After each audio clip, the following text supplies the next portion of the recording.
We're going to be talking about location-based ad targeting. So first we have Hillary Maitland. Why don't you introduce yourself and tell us a little bit about ThinkNear? Sure. ThinkNear is a location technology-based mobile ad network. However, we were acquired 2.5, almost 3 years ago by Telnav.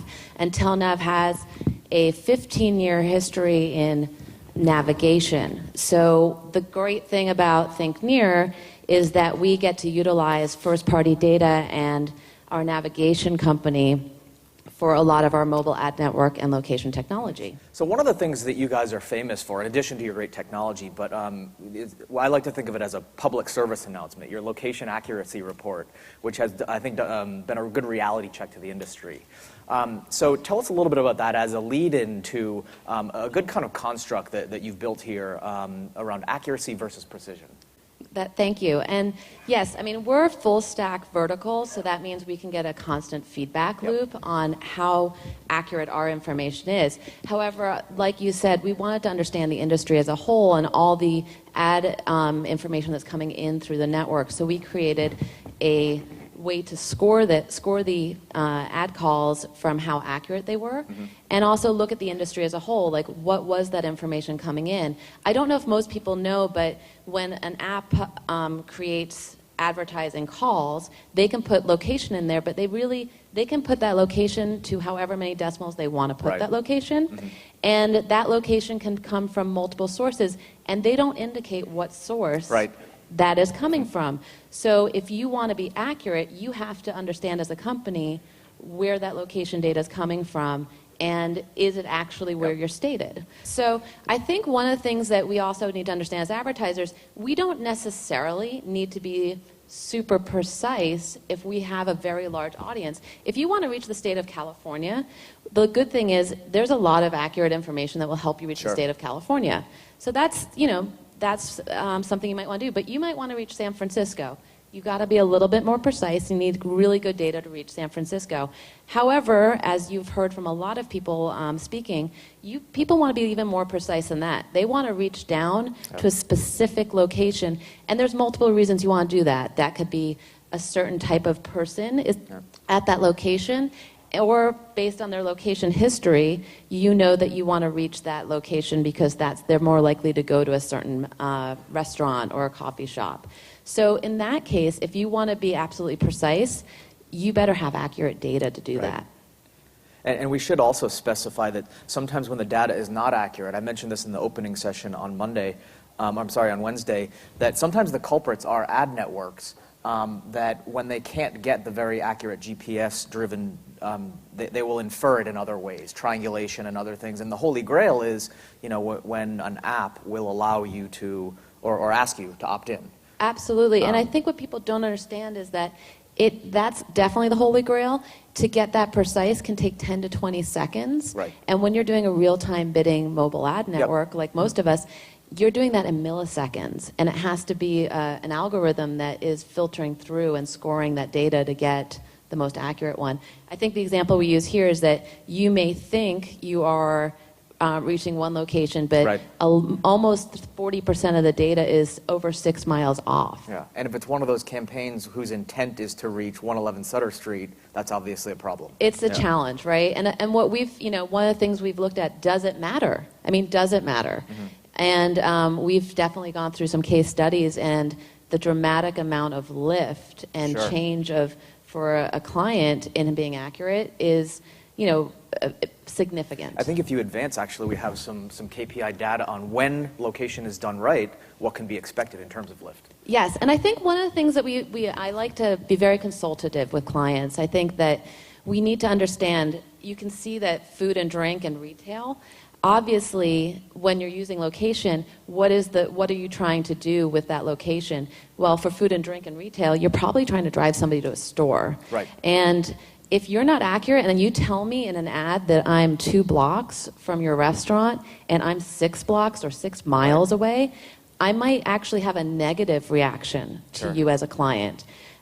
Retail, again, you drive me to the store. However, entertainment, we've found that the last-minute moviegoer and making those decisions in real time, that's the majority of the audience. And actually, one of our partners is Sony Pictures, and that last-minute decision maker is a key audience they want to reach. So they use location around the 500 top movie theaters to reach that last-minute decision maker and help influence their decision. Sure. And you have situations where maybe it's a small business where it might be way outside of their actual service area, and obviously that's a problem. And then we have different categories of business for which there's a different, what I like to call radius of relevance. You know, to buy batteries or CPG products, it might be a matter of blocks. Yeah, and I think that, and thank you for bringing that up. I mean, two things. One, I think location isn't just where you are, it's what's happening in your location. So for some services, a weather trigger, hey, it's raining.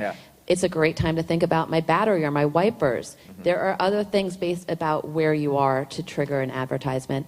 And then luckily for ThinkNear, Telnav being our partner, being our parent company, we actually have the navigation data of how far people drive to a specific retailer. So we look up with our clients and we tell them, hey, the average distance driven to your specific business is 2 or 3 miles. So there's the geofence. Absolutely. And so, but you also remember, it's different. We can all, you test case of I like to think. I live in Los Angeles. Los Angeles, I'm never going to cross the 405. It might be 5 miles away, but it's going to take me an hour. So in Los Angeles, my radius might be 1 to 2 miles, where out here in Texas, you might drive, you might drive that 5 miles. That's I don't know your traffic out here. And we see, XAT, who we're going to hear from later, does something called smart fencing, which is exactly what you're talking about, and you guys are doing it as well. But all of those situational variables, weather, you mentioned, time of day, all those things that will expand or contract that geofence and where it should be, and not just a nice symmetrical circle, but sometimes that's not the actual polygons that the world actually works in, right? Absolutely. We talked about different verticals and how far you're willing to go. Usually a car is something that's a considered purchase that has a lot of nuances to the ways that ads should be served. So you guys did a great test to kind of reveal some of this stuff. And I'll actually give this back to you so you can kind of discuss your findings from the study. Sure. I think, a lot of people when they're shopping for autos, and I think we all know this, is we tend to head down to the auto malls where there's a bunch of autos, or they're in a certain location of our area. And there's, you usually are, we want to see, is it important to use accurate data, or are we okay with what's coming in through the ad network and what their location is telling us? So I think this is probably the most telling. Utilizing the information that comes from the actual publishers without using our location score of scoring every impression, 94% of the impressions were delivered in the target area when we scored it, and only 29% when we unscored it. And some people might say, well, is that really relevant? I mean, how much is that impacting Jeep? And the goal for Jeep was drive dealer visits. They wanted you to come into their dealer. So users inside the target fence, 1.3 miles. Outside, using the unscored, 7.1. It's a fairly significant number. And you guys saw some actual results. One of the KPIs was video conversions. So and this was really an interesting one to us. What Jeep wanted to see creative with video. I was interested because how many people watch videos when they're going to go see a car? But yes, 2 times higher for that geofence that was scored. I found that very interesting, meaning we really were reaching the auto intender. And then also the actual KPI, the end game, the actual dealer visits, a clear difference, performance delta. So we utilized Placed, a third-party verification system. So they were able to, what they do is survey people after they've seen the campaign.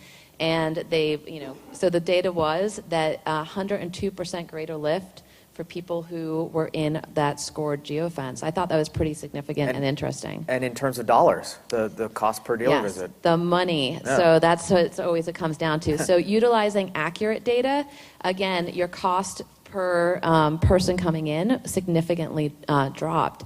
So, and I think at the end for every business, you want to maximize your dollars with every person and campaign. So, take that back. So this is important too because And you alluded to this earlier, the actual ad creative. So it's not just where the ad shows up, but what it contains as part of that overall geo strategy. So talk about some of these different levels of creative. So I think one of the things about mobile, and you've heard this reiterated all throughout this conference, is personalization. Yep. And one of the things we don't think about location is how personal location can be for everyone. Hey, Los Angeles, you know I'm in LA. You're not just selling me a Jeep. I'm 1.7 miles. You are talking and speaking to me. Right. This is not, so personalizing it, letting me know directions, giving me a useful tool. I'm in my car, I'm on a phone. I need to be able to hit it quickly. So I always like people to think through their campaigns and their as themselves utilizing it. Right. So again, yes, weather triggers, personalizing by city, actual distance. Yep, and creative is somehow too often ignored when crafting for mobile only or mobile first. And also, this, we'll end on this note, not just creative, but actually functionality in terms of the calls to action to capture that high intent. Yes. One of the things we actually have internally on my team is a creative strategy, creative specialist. And what we do is help design what we hope is going to be mobile-specific creative that lets you activate, and also knowing you may be at home, so you might want to do something at home, because we utilize Sure. our phones at home. You may be on the go. So making sure every piece of your creative is mobile functional. Yep, makes sense. Well, that's all the time we have. Really interesting stuff. Thank you, Hillary, and please join me in thanking Hillary.